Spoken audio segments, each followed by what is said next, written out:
What's good, Panther Nation? It is your boy, Myron McRae, a.k.a. Tornado McRae across the scours of the internet, here with another episode of Panther Pride TV, your one-stop shop for all your Panther notifications and your Panther obligations. And guys, I would just like to let you know and remind you that this video is sponsored by Underdog Fantasy.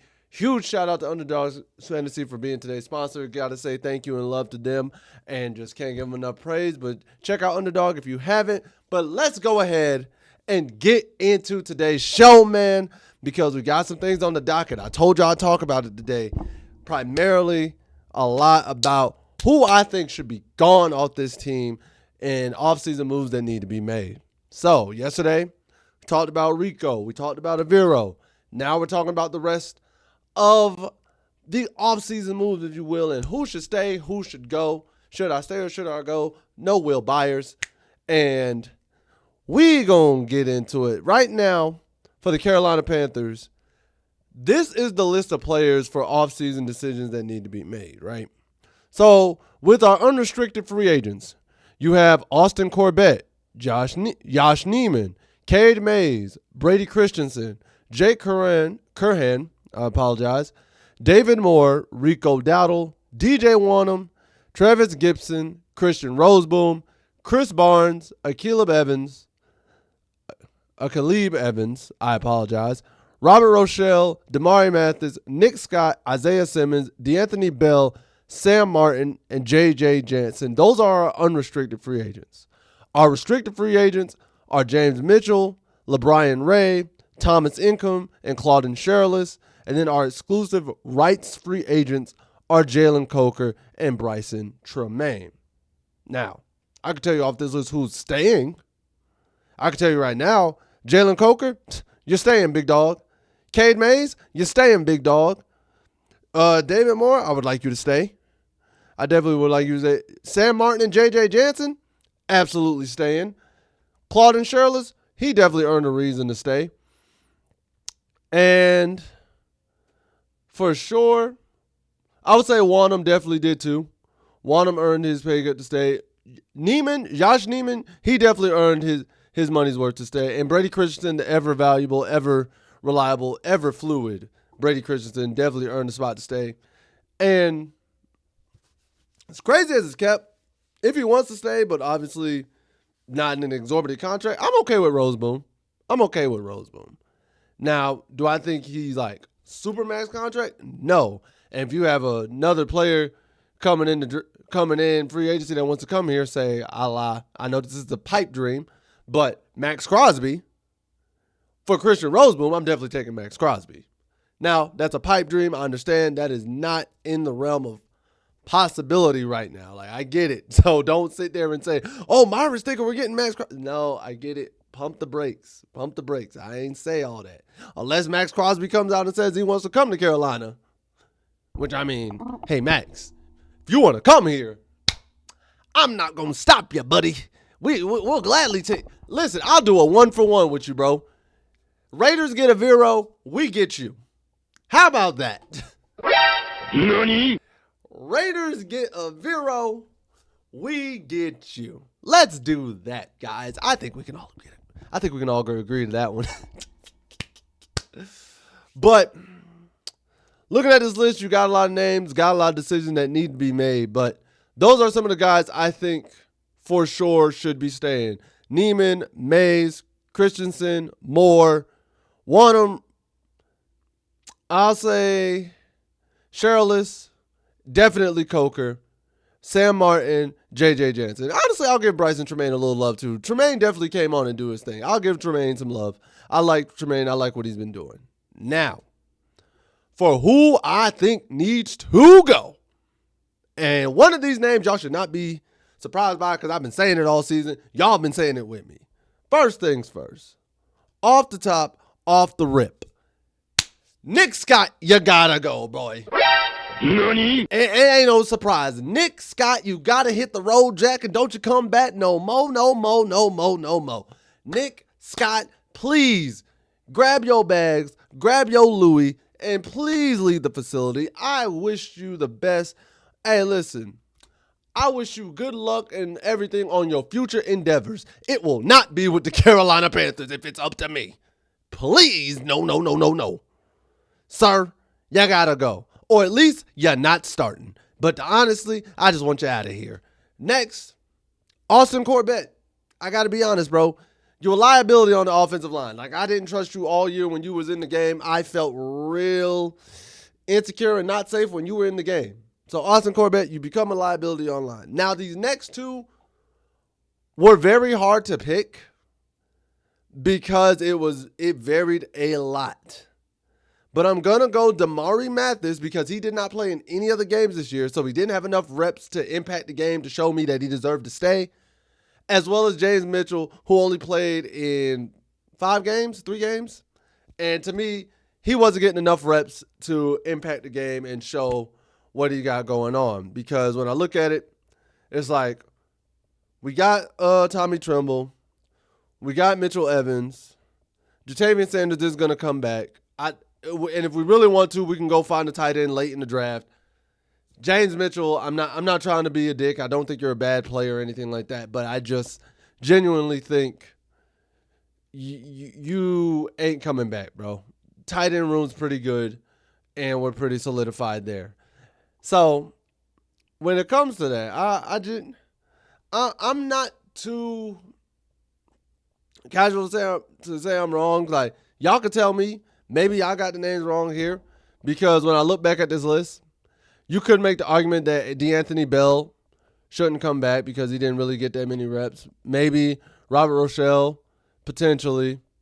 We all talked about Rico yesterday. We feel as though Rico ain't coming back. LeBron Ray, you could make the call that he should be the one to go.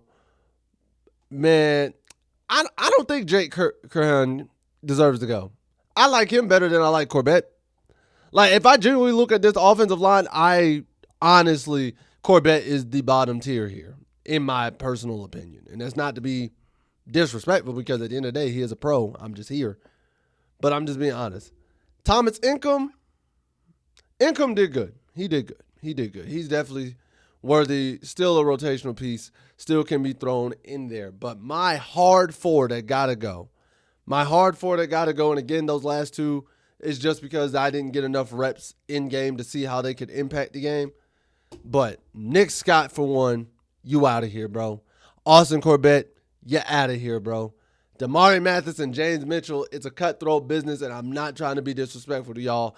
I just didn't see you at full game speed, did not see you enough to be like, yeah, they moved me, and they deserve a spot here. I'm just going to keep it a buck with you. I'm not going to lie to you. I'm not going to sit there and say you're trash. Now, as we take that and we move forward, the Carolina Panthers have already started making their first set of signings for the offseason, and they have signed 15 players for reserve or future contracts. Now, this isn't like the true free agent signing, but this is more so like, hey, we're signing y'all to be reserve players or future actual contract players. So these guys have already gotten these notifications and been informed. And a lot of them were practice players and things like that. Bryson Tremaine was one of them last year. But Ja'Tyre Carter, Sadiq Charles, Dan Chisena, I love Dan, Montrell Johnson, Jamil Muhammad. Actually, I'll give y'all positions too for those who are only listening. But guard Ja'Tyre Carter, guard Sadiq Charles, wide receiver Dan Chisena, running back Montrell Johnson, outside linebacker Jamil Muhammad, linebacker Maz Mwansa, tight end Bryce Pierre. I remember that name. Wide receiver Jasim Reed, safety Damani Richardson, who I do like Damani Richardson. Wide receiver Anaya Smith, running back Anthony Tyus, linebacker Jacoby Windman. Windman did do well. Linebacker Jared Bartlett, cornerback Tyreek Funderburk, that's a funny name to say, and guard Joshua Gray. So shout out to them. Getting some offseason love and getting at least a contract to like, hey, you're a reserve player, practice player, potential contract player. At least they have that set for them, and that's good because now it's like setting them up just to be a part of the team going forward, and they ain't got to worry about nothing. You know what I mean? So I think that's awesome. I think it's a blessing. I'm glad they are getting that. and I hope them the best. And another thing I do hope for y'all the best is, man, as we move forward with the playoffs and everything, I just want to let y'all know that football season is still going strong. And because of that, hey, Underdog Fantasy is the best place to get all your gridiron action, man. And to play Underdog is easy. Y'all know I got to do these ad reads now. So don't be surprised that I'm doing these ad reads right in the middle of the show. But it's easy, man. Just pick your favorite players to go higher or lower on any stat like touchdowns, rushing yards, receptions, passing yards, and more. And if you get them right, you could win up to 5,000 times your cash. This week in Underdog, I'm looking at right now because I think it will be the Texans. Actually, let's go. Right now, I'm going to look at the NBA. And this week in Underdog, I see Victor Wembanyama versus OKC at 21.5, as well as Shai Gilgeous-Alexander at 31.5. So I will take the over. I would take the higher. I will take the higher for Victor Wembanyama at 21.5. I might take the lower for Shai Gilgeous-Alexander at 31.5. That's just me. I know SGA can get a 30 piece, but I don't know if he's going to do it against the Spurs, especially because they've been struggling against them. But that's all you got to do. Just pick higher or lower on any of those stats. And what are you waiting for, man? Download the app today and use the promo code FOOTBALLFAN to get $75 in bonus entries when you play your first $5. That is promo code FOOTBALLFAN with Underdog Fantasy. Underdog. Make picks, make money, be safe, have fun, man. Now let's get back to the show. And with that being said, last thing we have to talk about is the Carolina Panthers being set to draft 19th in the first round this year. NANI? Well, honestly, that ain't even that one. We kind of knew that.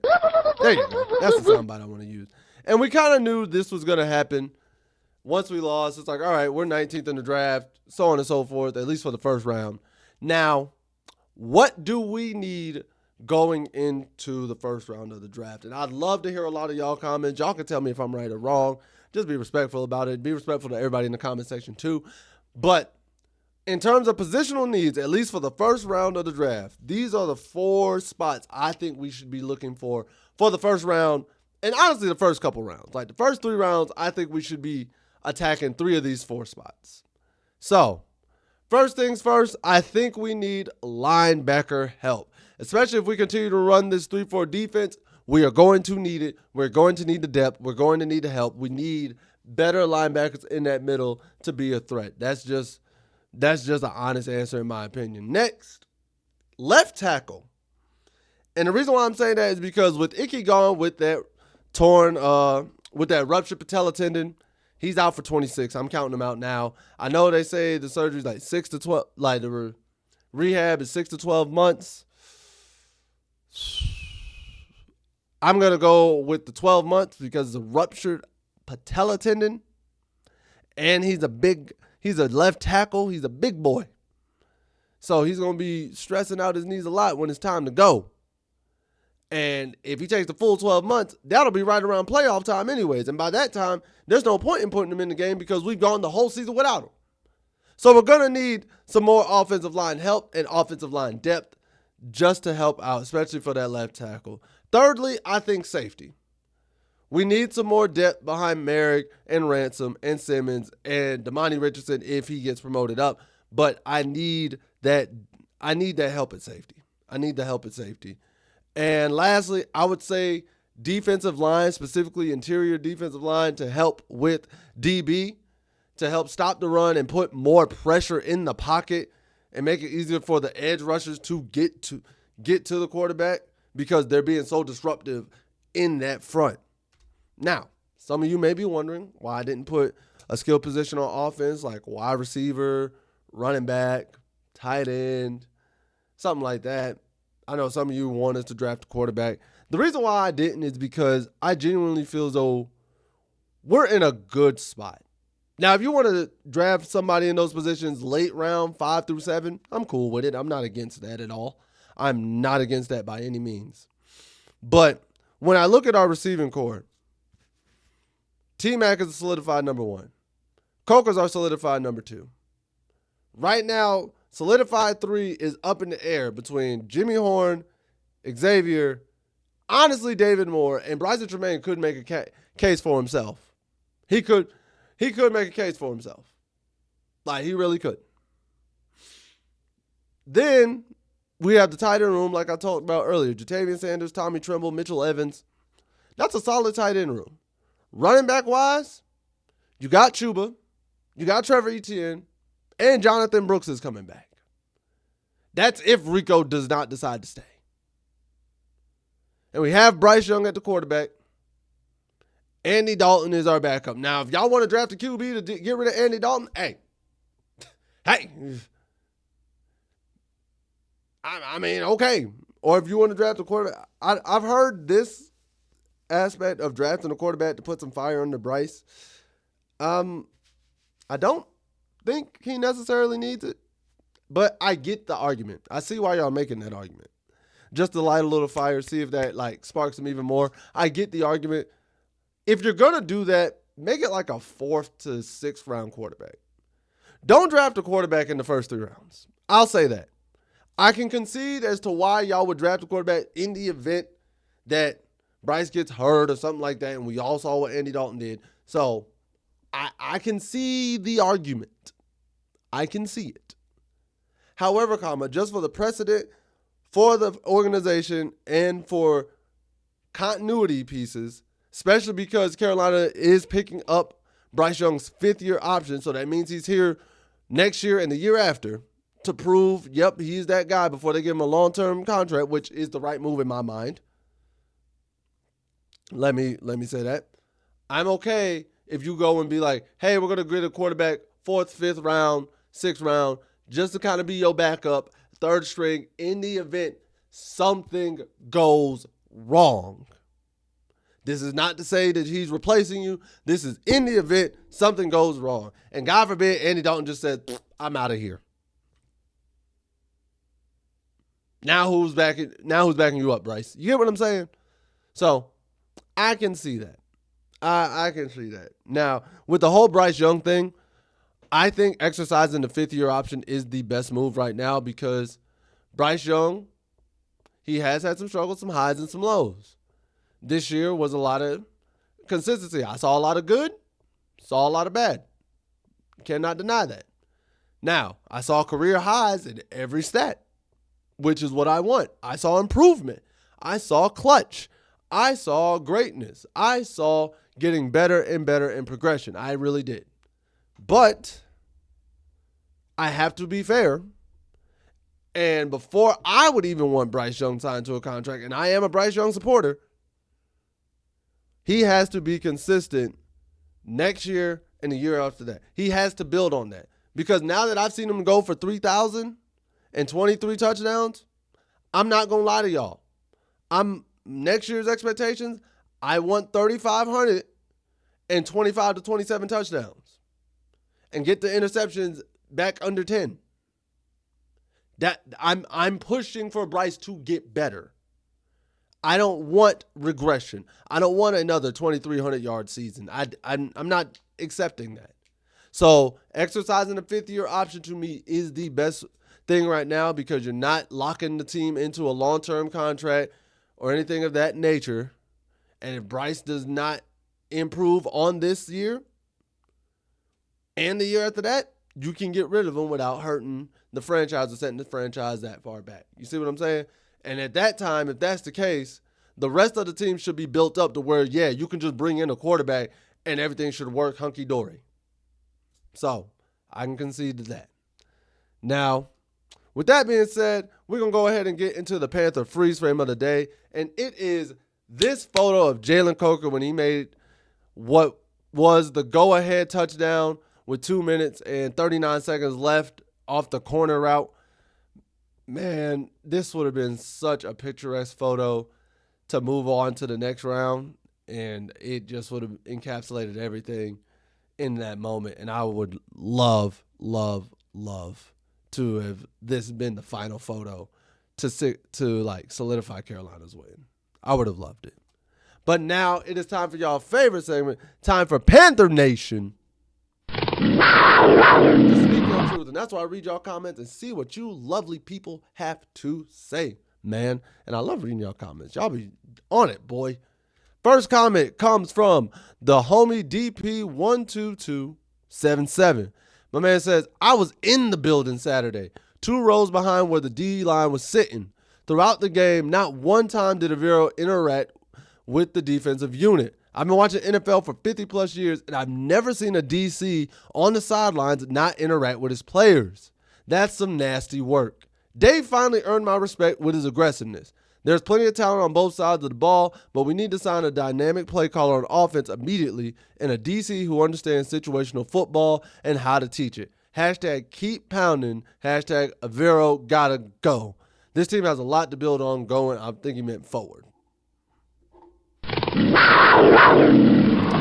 Not interacting with the defense is crazy. Like, I wanted to go to the game, but not interacting with the defense at all, yeah, nah, that's wild. That's kind of hectic. I can't get behind that either. I can't. So yeah, DP, if that's really what if that's for sure what occurred, yeah, man, I'm with you. He got to slide. He got to slide.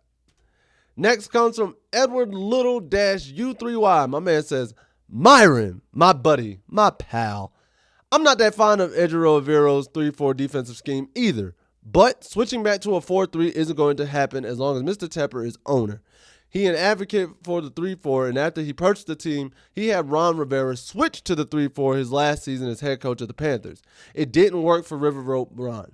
Yes, the 3-4 does work, but it's going to take the right fit DC to make it thrive. I like former head coach Raheem Morris or his defensive coordinator Jeff Ulbrich. They collaborated together with that Atlanta defense, which had 57 sacks this past season, second to the Broncos' 62. Chris Shula and Brian Flores are reportable as well, along with a few others. Hey, man. I appreciate the knowledge because I didn't know Tepper had the pull on why we went to the 3-4. I thought that was just coordinator's preference, if I'm being honest. And, like, I remember us going to the 3-4 Riverboat last year, like Ron's last year, and I thought that was just him trying to, like, essentially save his season and save his, like, job and be like, all right, we're just going to switch it up, see what happens. But even if we go to the 3-4, like you said, it can, like we both said, it can work. But it has to have the right defensive coordinator to make it work. It has to have the right coaching personnel. Like, I've seen 3-4s work. Avero's 3-4 is not going to work with us. Ulbrich and Morris, their defense was working. Like, I couldn't deny it. Their defense caused problems, and there's a reason. So, yeah, it's definitely got to switch it up there if we're going to figure that out. And then thirdly, comes from Aiden Thickpin 1117. Says, it's about time we talk about XL. T-Mac and Coker are certified wide receiver 1 and 2.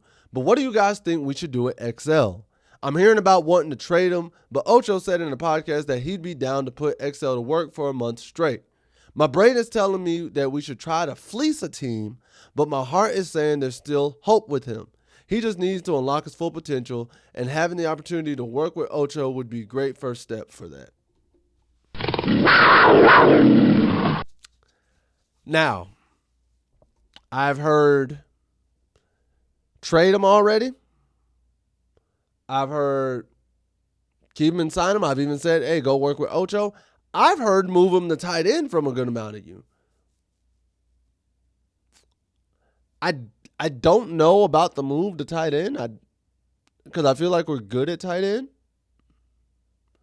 I'd have to see that work. I genuinely would have to see how that would work and whatnot.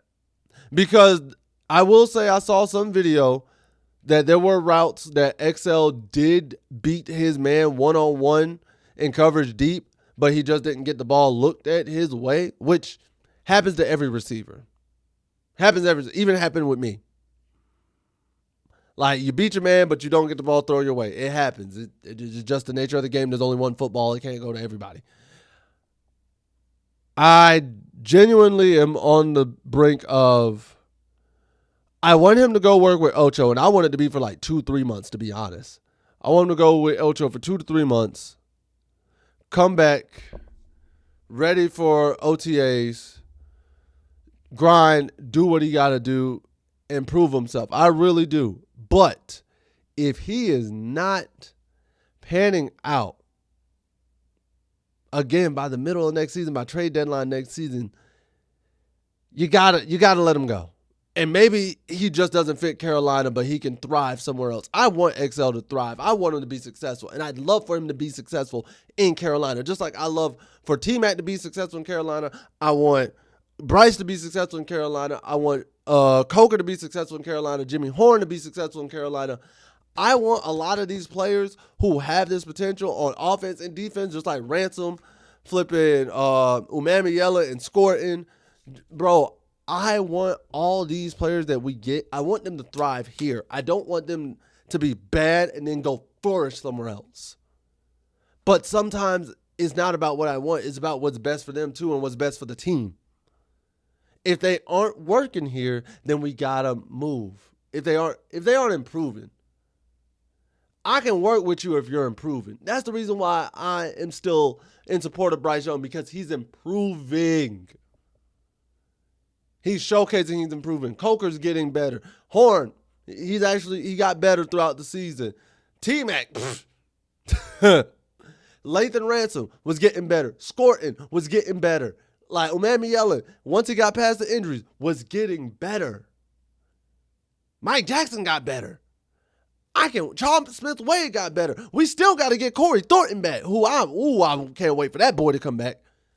So I'm cool with working with you if you're improving, but if you're not improving, then we got to part ways and find what's best for you and what's best for us. You know what I mean? That's all I'm saying. But I want XL to thrive, and like I said, I'm giving him this offseason, these OTAs, in the first half of next year, bro. You got to show me something. You got to show me you're worthy of keeping.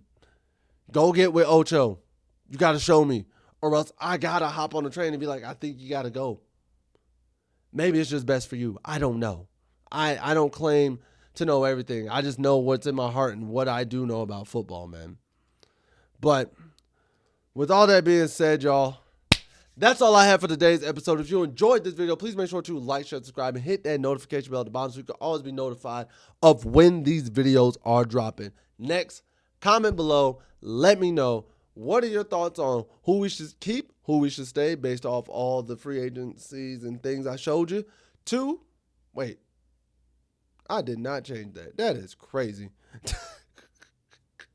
Let me get back here. There we go. 2, what do y'all think about the guys who were signed? And 3, drafting at number 19, what position do you think we should take at the number 19 spot in the draft? Let me know everything in the comment section below, because at the end of the day, y'all know the deal. What do I know? I'm just a skinny brother with 2 tats. Peace. Most of all, Panthers. Take care. Later days. And as always, keep pounding. I'll see y'all next time.